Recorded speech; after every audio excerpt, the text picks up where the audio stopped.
Welcome to another informative episode of Breeding Cash. Today we are focusing on rabbit farming in urban setup, and that is why we are here. This is Dome. Just about 3 kilometers we have the busy Thika Road, and now we are just about to talk to Derrick, someone who is breeding cash with this rabbit venture. Let's find out what he is doing.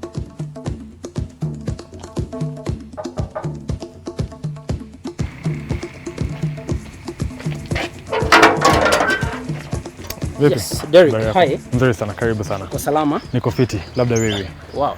Yes, welcome. Good to see you. Thank you very much. So this is where you do keep rabbits? Yes, this is my home as well as my farm. Oh. And my office as well. So what exactly do you do here? So other than living here, I keep around 300 rabbits here every month. This is my breeding herd base. Oh, Derrick, how did you start this kind of rabbit farming? So initially we started very small. We started with only 10 breeding rabbits. Okay. Yeah, so we went to the agricultural show in 2013 and I got to see a lot of farmers exhibiting rabbits. So that is in Nairobi? Yeah, Nairobi Jamhuri Park. Yeah, so I really got interested. But my intention was actually to get into the dairy industry, but the cows were really expensive there. So I realized I could start something else with a little loss. So what inspired you is other farmers keeping rabbits, because your background is in IT, agriculture, they are not related. Where did you strike a balance? So essentially, my IT background gave me the impetus to go into rabbit farming, because essentially we think from a background of scalability, how fast can you grow a business? So looking at how fast rabbits breed and essentially how big they got, in 3-4 months these very exotic breeds grow to around 3 kilos. So if you look at that from a business perspective, it's a really lucrative venture. So I just dived right in. You just decided to do rabbit farming. Yeah. So a success story, how have you been performing so far so good?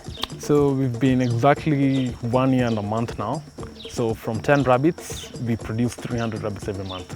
So success is relative, but I think we are quite successful compared to any average farmer. Yeah, of course, 300 rabbits per month, that's big time. Yeah. Something else that I also like to learn is, now you have the IT background, and there's that software you use in managing rabbits. How exactly does it work? Yeah. So essentially, the secret to our success is not really a secret. Based from my IT background, we developed an app called Rabbit IQ, and this is a management platform that manages our farm. So from Rabbit IQ, we can tell when our rabbits are due for delivery, the specific dates. It sends us an SMS on that particular morning telling us there's a rabbit giving birth today in cage number 5. And it also helps us schedule our breeding pattern. So for example, we schedule our pattern to breed optimally. So we do some intensive breeding. So in a whole year, we breed each specific female rabbit 6 times minimum per year. So essentially that allows us to do a lot of intensive large-scale farming in a very small area. So from our farm, which is roughly 8 by 6 meters, we can keep 300 rabbits a month. 300 rabbits a month? Exactly. So management from the software and a lot of intensive, scientific-led agricultural practices. You see, once you bring in this IT background and the software, maybe a farmer who is watching this might want to know, how can I get such a software? Because for you, you are an IT guru. So what about that farmer who is somewhere in the village? True. So our software is really affordable. So for any farmer who has less than 10 rabbits, it's free to use the software. Anyone who has above that rabbits, from 20 to all the way to 100, from just 300 shillings a month. And the software is actually available online on www.rabbitiq.com. So you go there, create an account, put your animals in there, and it starts managing your rabbits from there. Really affordable and available as well. Wow, that's quite amazing. So it's an application that one can access using Android, or what exactly do you? Exactly. So on my kawaida phone, I use a very simple 3,000 shilling worth of a phone and access it from here. So I'll just show you in a minute my actual farm on the app. So you'll see every female on my farm, the date of delivery, like the ones that just gave birth today. I'll show you the numbers it just predicted it will give birth. That's quite interesting. Now, as we look onto that software, let's first go and see the rabbits that you have. Then maybe,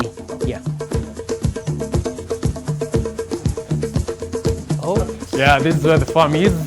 The farm, I like that concept of the farm and it's a building.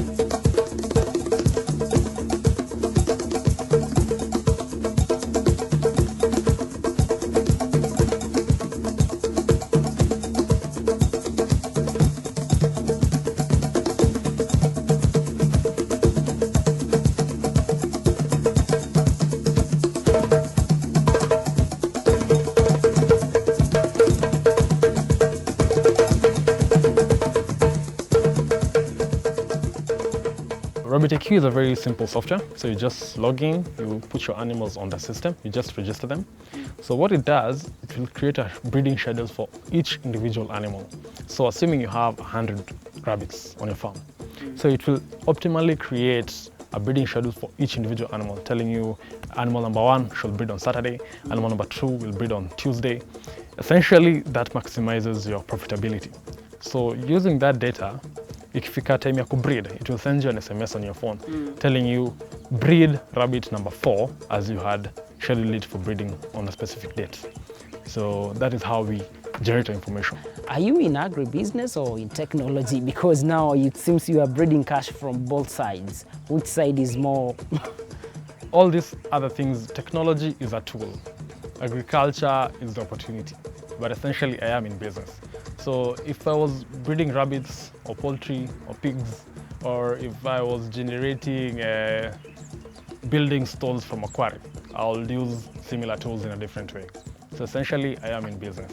So comparing that, or considering rather that we have some farmers who do not use that software, what are some of the benefits of this software? For some little background, how breeding happens in livestock farms, for example, like rabbit farms, for example, it's a very manual process. So you have to keep a lot of records. So you have something called a breeding card. So you write down the dates that you bred the animal, you stick it on the hatch.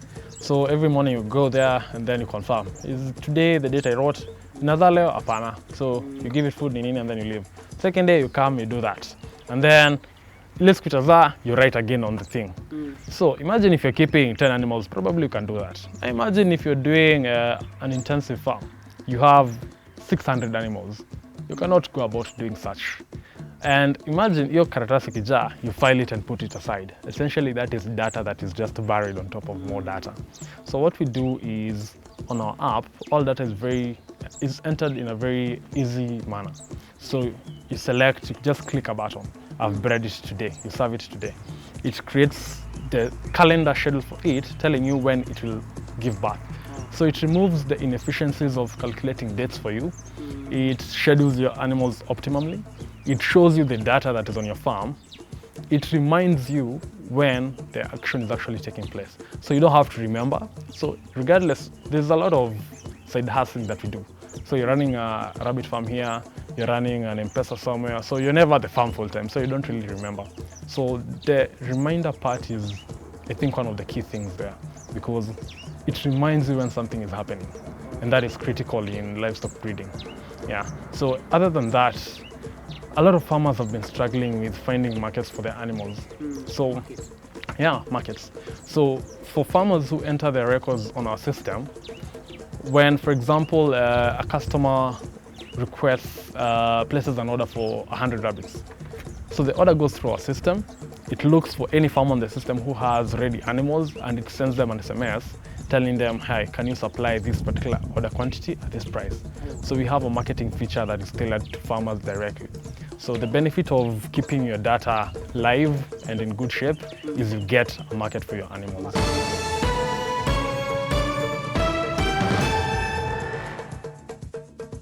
Today we are talking about rabbits, and we have Derrick, who is breeding cash literally, because he has over 300 pieces here at Thome.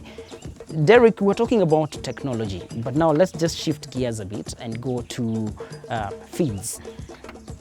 Which are the best feeds, and which is the best practice of feeding rabbits?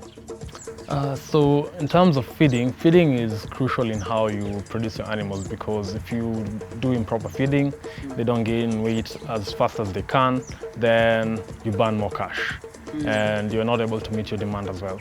So feeding is critical, and in rabbit feeding especially, feeding boils down to three things. So how much water you give your rabbits? Rabbits do take water. So strange enough, you go to some farms and then they tell you, no, at Peangi Maji, we just give it dry leaves. You do not do that as a commercial breeder.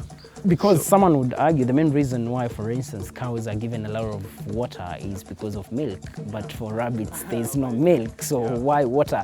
Why is water so essential in rabbit feeding? It's very simple. Just like in human beings, 79% of our body is made of water. That is a very simple fact you need to understand. So if you want to get your rabbits to 3 kilos, 79% of 3 kilos is water. Without that, what essentially are you growing?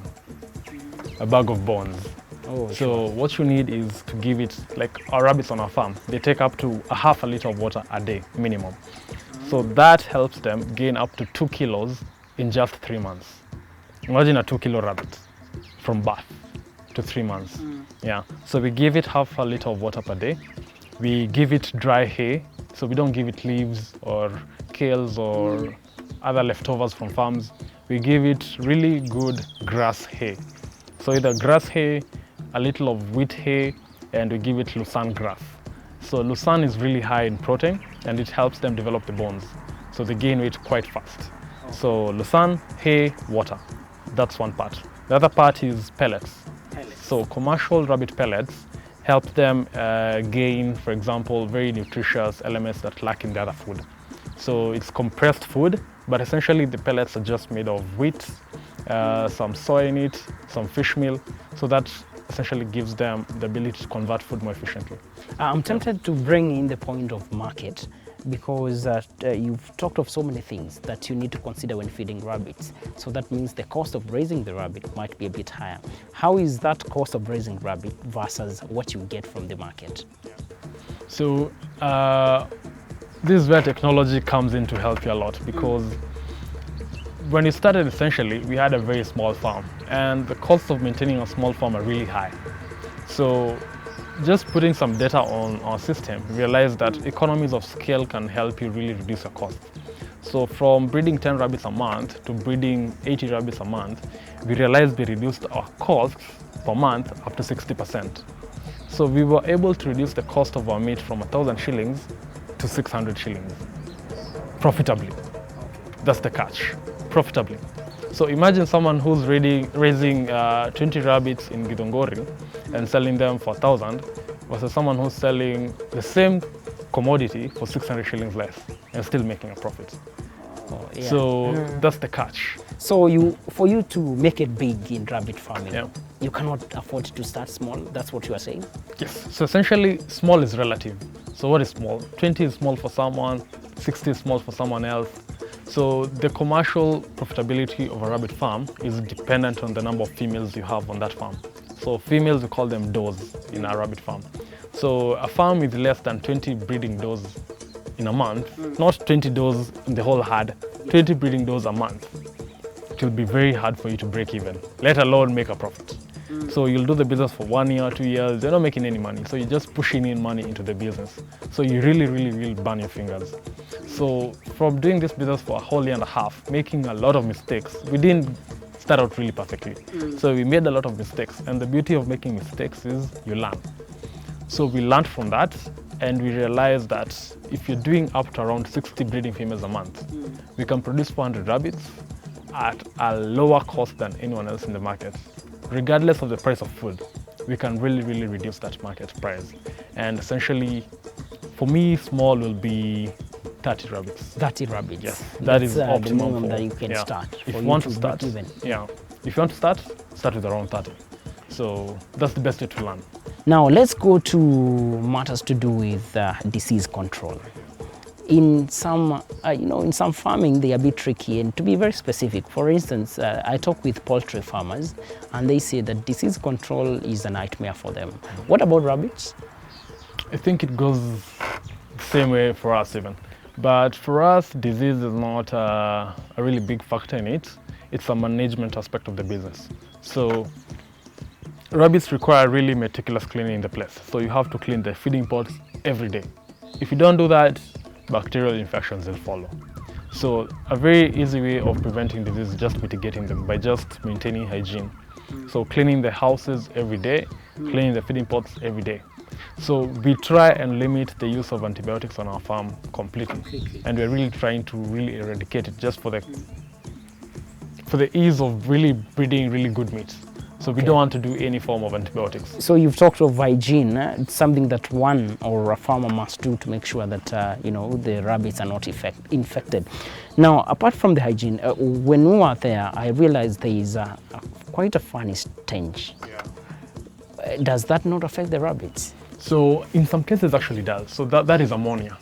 So rabbit urine has really, really high ammonia content.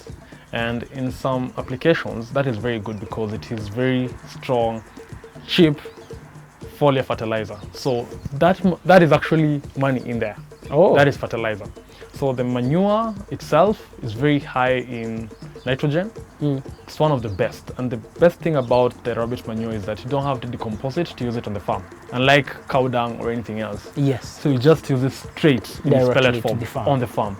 So that's really a really good factor in what they produce. That's a byproduct. So the smell you felt was ammonia and the nitrogen in there. So what you do, it actually does affect the rabbits. So what you do is you have to really maintain an open space, make sure there's really good air circulation in the space. Otherwise, the ammonia will actually choke the rabbits. So if you notice in our farm, it has very large openings, the windows are never covered, so it's an open farm. And you have to circulate air really well. The really sad thing about rabbits is they're really defenseless. So rabbits cannot protect their young. So if you just go and take one, they'll just look at you. They don't do anything. So even they're prey. Rabbits are an animal of prey. So a cat will come in taking rabbits, a rat will come in taking their young ones, and they cannot defend them. So what we're really trying to do, even rats have tried to really terrorize our farm. So because they enter in the smallest of spaces. So what we're trying to do is really seal off the entire space. So this is really a biohazard risk we're trying to control. So filling every discernible space with very, really small metallic gauge sheets. So the coconuts and all of that. So really trying to seal off any space. So that way we'll ensure air flows in, but nothing goes in or out of it. So sealing the whole space and using a lot of rat mouse traps outside the cages, using glue sticks. So you just put it there. I found 2 rats have been trapped. So really trapping them outside the space before they even get in. Before they even get there. Now, as we wind up, rabbit farming, especially in urban setup, requires so many things as you've highlighted. But in a nutshell, what are the most important things that a farmer must consider when getting to rabbit farming? I think 2 or 3 things. So very first is a market. Who are you selling to? Even before you set up a rabbit farm or even a poultry farm, regardless, anything, you just don't set up and then say, they'll come. So find your market firstly. Who will you sell to? After that is squared out, then go find your money, find your investment capital, set up the farm. After you set up the farm, even before you actually set up the farm, consult with someone who understands the industry in the process of setting up, even before you do. So talk to consultants, know what you need to start, operating capital, investment capital, the actual starting up capital, and operating capital based on the number that you hope to breed in a month. So without you doing that, you'll get into the business, and as you go on, you'll actually burn because you really didn't plan for it. So planning is a key aspect. And once you're in the business, the major factor then is management. So how do you manage your farm? And the only way we can combine all of this is one simple thing, RabbitIQ. Using RabbitIQ, we're giving farmers a chance to do all of them combined. So you can do online consultancy on RabbitIQ. So there's something called a business planner. So based on the output you want to produce in a month, we'll tell you the operating capital you need, we'll tell you the market prices, we'll tell you your capital that you'll need for say 6 months and when you'll break even. And we'll also help you manage your farm once you've actually set it up. And there's that farmer who wants to keep rabbits and maybe he's a bit pessimistic. What can you tell him? So the only way is just to start. So rabbit breeding is a business like any other. It is a niche product, but it is a really good product. So a lot of people need to be educated on consuming rabbit meat. It is not an elitist kind of meat. It is really high value protein meat. It's white meat, It can be available, it can be affordable if a lot of farmers breed it and they breed it in a very scalable, affordable way. Yeah, so just start out. Find a market, plan yourself, start the business. What's the ideal image that you have concerning rabbit farming in terms of whatever that you've started? You have Rabbit IQ, you have a farm here. What's the ideal picture of what you've just started? So my vision will be whereby we have Kenyans, ordinary Kenyans, who probably consume meat once every 2 weeks or twice a month, consuming really good meat at least every 2 days, affordable meat. And my vision for this is also the ordinary farmer, somewhere in Kabartondo, somewhere in Nyandarua, breeding the livestock, getting a good market for it, being paid on time without being swindled in the process. So a farmer who makes a decent living out of their business. And a person on this other side who lives a good life, eats good food at an affordable price. That is the vision I have for livestock breeding in Kenya, particularly, not just in rabbit breeding, the entire value chain.